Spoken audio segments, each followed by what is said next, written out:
Welcome viewers, সবাইকে স্বাগত জানাচ্ছি আমার পরের টিউটোরিয়াল লেকচার 1 এর পার্ট 2 দেখার জন্য। আপনাদের মনে আছে প্রথম লেকচারে HTML এর বেসিক নিয়ে আলোচনা করা হয়েছিল। তো এই লেকচারে মূলত ওয়েব ডিজাইন অ্যান্ড ডেভেলপের মধ্যে পার্থক্য নিয়ে আলোচনা করা হবে এবং সেই সাথে থাকবে রিয়েল এক্সাম্পল। শুরু করা যাক আজকের টিউটোরিয়াল। অনেকের ধারণা ওয়েব ডিজাইন এবং ওয়েব ডেভেলপারের কাজ মূলত একই। আসলে একজন ওয়েব ডিজাইনারের যে কাজটা এবং সেই সাথে ওয়েব ডেভেলপারের কাজটা সেম নয়।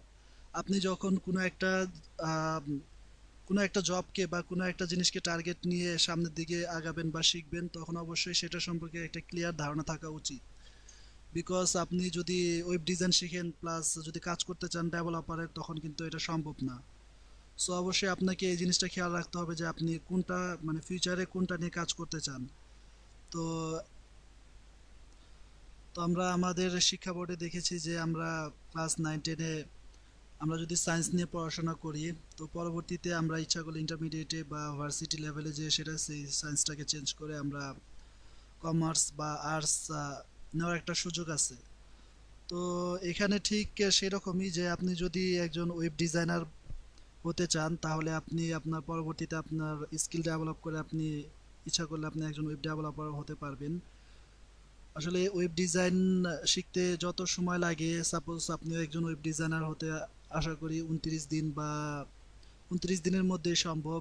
তবে ভালো মানের, আগে বলছি যে ভালো মানের বা প্রফেশনাল ওয়েব ডিজাইনার হতে হলে আপনাকে অবশ্যই মোটামুটি 3 মাস বা 3-4 মাস একটানা রেগুলার প্র্যাকটিস করতে হবে। তাহলে হয়তো বা আপনি একজন সফল এক্সপার্ট ওয়েব ডিজাইনার হতে পারবেন।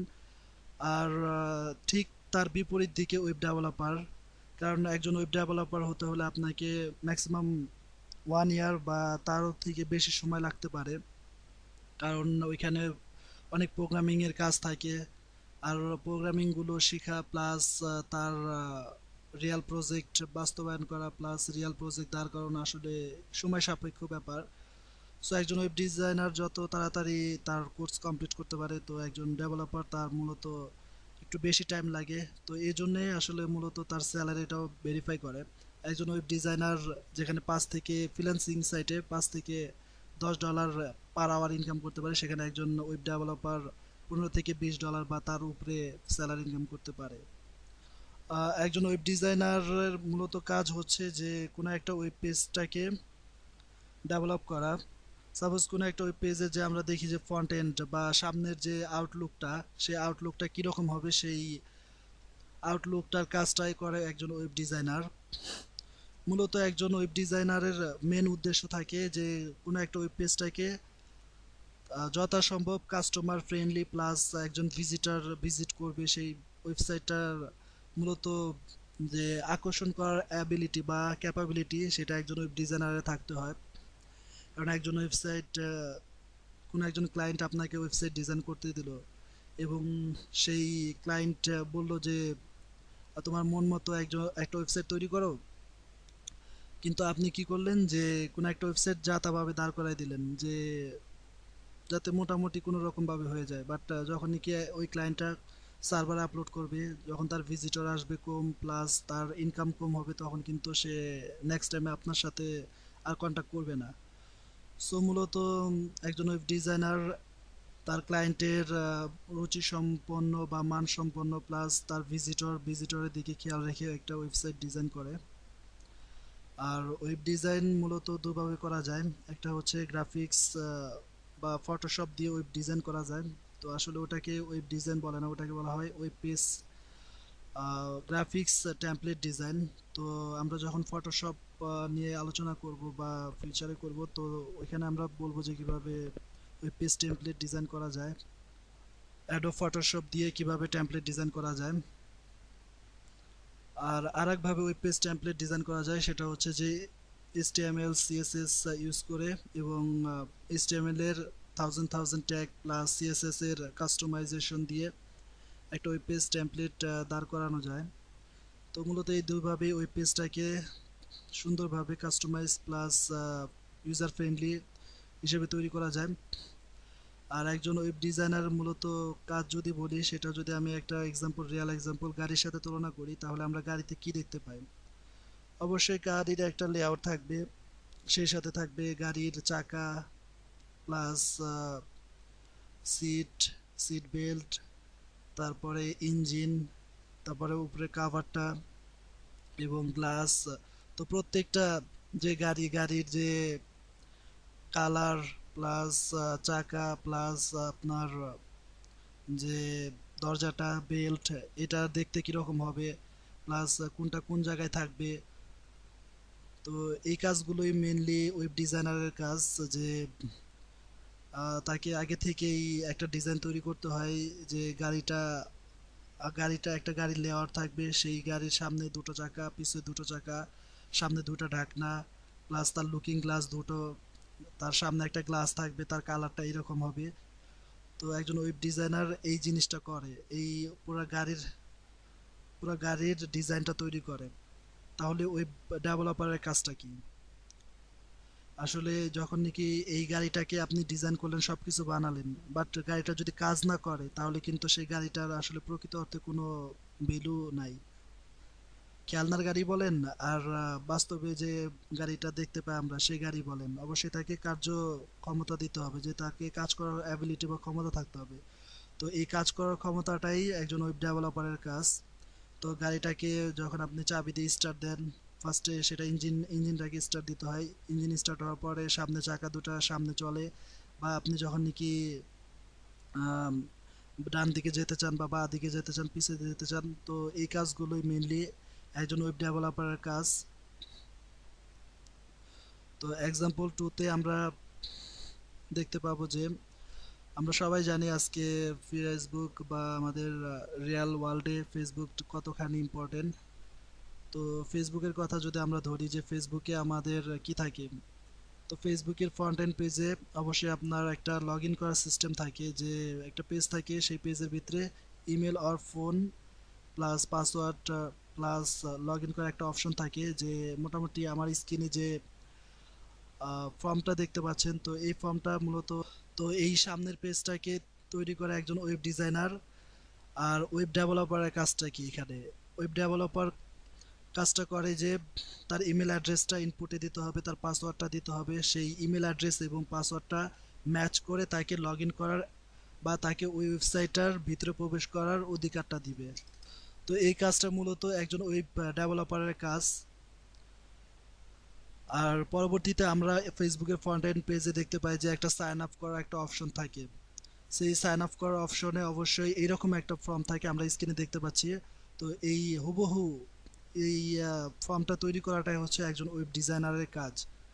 বাট আমরা যখন নাকি এটাকে মানে ডাইনামিক করব বা এটাকে কার্যকারী করব, তখন তখন তাকে কি দিতে হবে? First name, last name, email address, re-enter, password, birthday, তারপরে তার জেন্ডার। তো মোটামুটি তার পুরো বায়োডাটা যখন নাকি আপনাকে এটার ভিতরে ইনপুট করতে হবে, সেই ইনপুটটা আসলে কোথায় যাবে? সেই ইনপুটগুলো মেনলি হলো কোনো একটা ডাটাবেজে যা জমা হয়। তো সেই ডাটাবেজ থেকে যখন নাকি আপনার ইউজার ইনফরমেশনগুলো সেই ডাটাবেজে জমা হবে, তো সেটা কে করবে বা সেটা কিসের মাধ্যমে হবে? তো একজন ওয়েব ডেভেলপারের মূলত এই কাজগুলো করে থাকে।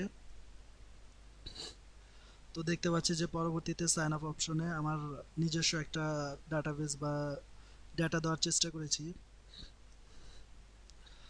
আর নেক্সট যে কাজটা, সেটা হচ্ছে যে আমরা খুব ফেসবুক ইউজ করি যারা, তারা খুব ভালোই এটার সাথে পরিচিত আছি বা ফ্যামিলিয়ার বলতে গেলে, যে কোনো একটা স্ট্যাটাস দেওয়া প্লাস লাইক করা, কমেন্ট করা, শেয়ার করা এবং ছবি আপলোড করা। তো এই কাজগুলো মূলত একজন ওয়েব ডেভেলপার করে থাকে। আর ডিজাইনারের যে কাজটা, সেটা হচ্ছে যে শেয়ার করা, লাইক করা বা কমেন্ট করার বাটনগুলো কোথায় হবে, উপরে হবে না নিচের দিকে হবে, ডান দিকে হবে না বাঁ দিকে হবে, এবং কমেন্টস করার জন্য যে বক্সটা থাকবে, সেই বক্সটার সাইজটা কতটুকু হবে, প্লাস এখানে যে আমরা একটা ছবির আইকন দেখতে পাচ্ছি, সেই আইকনটা ডান দিকে হবে না বাম দিকে হবে।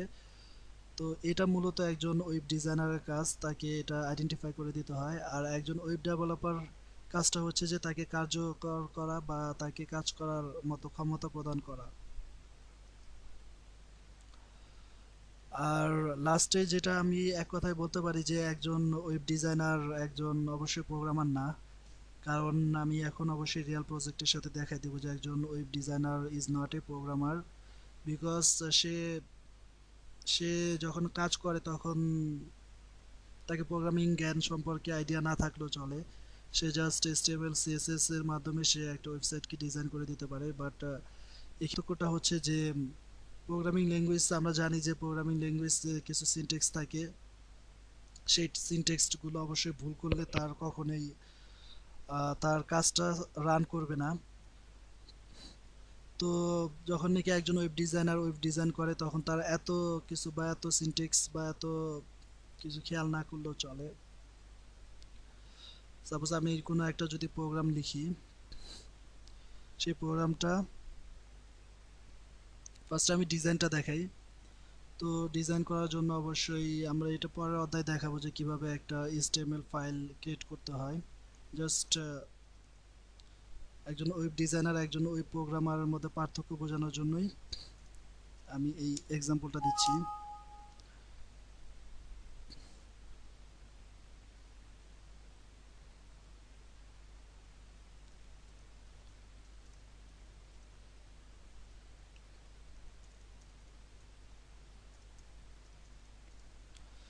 এই কোডগুলো পরবর্তী অধ্যায় যখন নাকি আমরা HTML ফাইল ক্রিয়েট করব সেই অধ্যায়ে ভালো করে বুঝিয়ে দেওয়া হবে যে কোন ট্যাগের কি কাজ।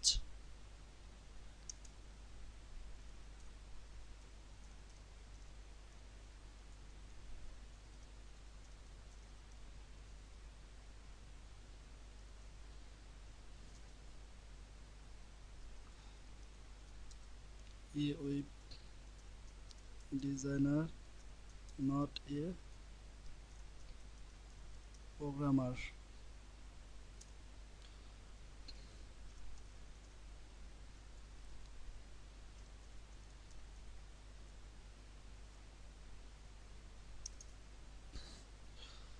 তো লক্ষ্য করলে দেখবেন যে আমরা পরবর্তীতে অধ্যায়ে এটা আশা করি ভালো করে বুঝিয়ে দেওয়ার চেষ্টা করব।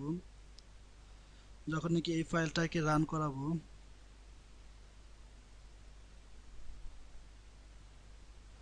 তখন মোটামুটি এই ফাইলটা কিন্তু রান করছে। প্লাস আমি যে টাইটেল দিয়েছিলাম a web designer is not a programmer, তো এটা কিন্তু চলে এসেছে। এখন আমরা জানি যে ওয়েব ডিজাইন বা ওয়েব ডিজাইন একটা ওয়েব পেজ তৈরি করার জন্য অসংখ্য ট্যাগ থাকে, আর মূলত এইগুলো হচ্ছে সেই ট্যাগ। তো এই ট্যাগের কম্বিনেশনে কিন্তু একটা ওয়েব পেজ তৈরি হয়। তো আমি কোনো একটা ট্যাগ ছাড়া জাস্ট সাপোজ আমি কোনো একটা ট্যাগ না দিয়ে জাস্ট আমার নামটা লিখে দিচ্ছি,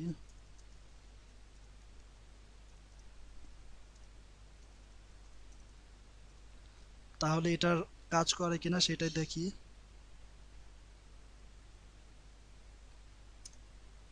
হ্যাঁ, আমি কোনো ট্যাগ ইউজ করিনি, তারপরেও কিন্তু আমার যে আমি আমার কোড এডিটরে যা লিখছিলাম তা কিন্তু চলে এসেছে। তো মূলত এর জন্যই একজন ওয়েব ডিজাইনার প্রোগ্রামার না। আর এখন আমি সেই আরেকটা এক্সাম্পল দিই যে আসলে ওয়েব ডেভেলপারদেরকে কিসের জন্য প্রোগ্রামিং জানতে হয়। সাপোজ আপনি অনেকগুলো পেজ তৈরি করলেন, আমরা রিয়েল ওয়ার্ল্ডে দেখতে পাই যে কোনো একটা ব্লগ তৈরি করলে পেজ 1 2 3 4 5 বা অসংখ্য পেজ থাকে। তো সেরকম একটা ওয়েব পেজ বা ওয়েবসাইট তৈরি করতে চান, তো অনেকগুলো পেজ আছে, সেই পেজটাকে 1 2 3 4 5 এভাবে দেখাইতে চান। তো সেইভাবে করার জন্য যে কাজটা করা হয় সেটা মনে হয় একটা লুপ ইউজ করা হয়।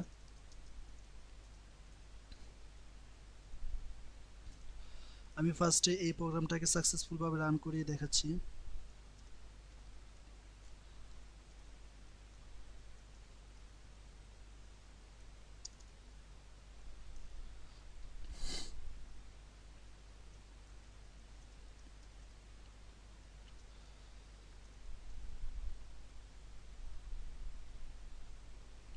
তো আমরা দেখতে পাচ্ছি যে 1 2 3 4 5 6 7 8 9 10 মূলত মূলত এভাবে তার একজন ওই প্রোগ্রামার ওই প্রোগ্রামিং করেন। তো আমি এখন এখানে যদি কোনো একটা সিনটেক্সট আমি ভুল করে দিই, সাপোজ এখানে কোনো সেমিকোলনটা ইউজ করলাম না, তখন কি হয়, তখন কিন্তু আর রান করবে না। যে এখানে একটা সিনট্যাক্স এরর দেখাচ্ছে, তো লক্ষ্য করলে দেখতে পাবেন যে এখানে একটা সিনট্যাক্স এরর শো করতেছে। আর ওয়েব ডিজাইনার যখন ডিজাইন করেন তখন তার এডিটরে যদি কোনো একটা সিনট্যাক্সটা ভুল করে তারপরেও কিন্তু তার ওই পেজটা ঠিকভাবে কিন্তু ডিসপ্লে করে। সাপোজ আমি বডির ট্যাগটা আমি একটা গ্রেটার দেন সাইন বা লেস দেন সাইন আমি উঠিয়ে দিলাম, তারপর সেভ করে এটাকে আবার রিলোড করছি, তারপরে কিন্তু দেখেন কোনো চেঞ্জ নাই। দ্যাট মিন্স আমি বলতে পারি যে যখন কি প্রোগ্রামাররা কোনো সিনট্যাক্স বা কোনো কিছু ভুল করে তখন কিন্তু সেই পেজটা আসলেই ঠিকভাবে কাজ করে না। তো এই জন্যই মূলত একজন web designer is not a web programmer, but একজন web developer must be followed, and তাকে অবশ্যই কিছু হলেও তাকে প্রোগ্রামিং সম্পর্কে আইডিয়া থাকতে হয়।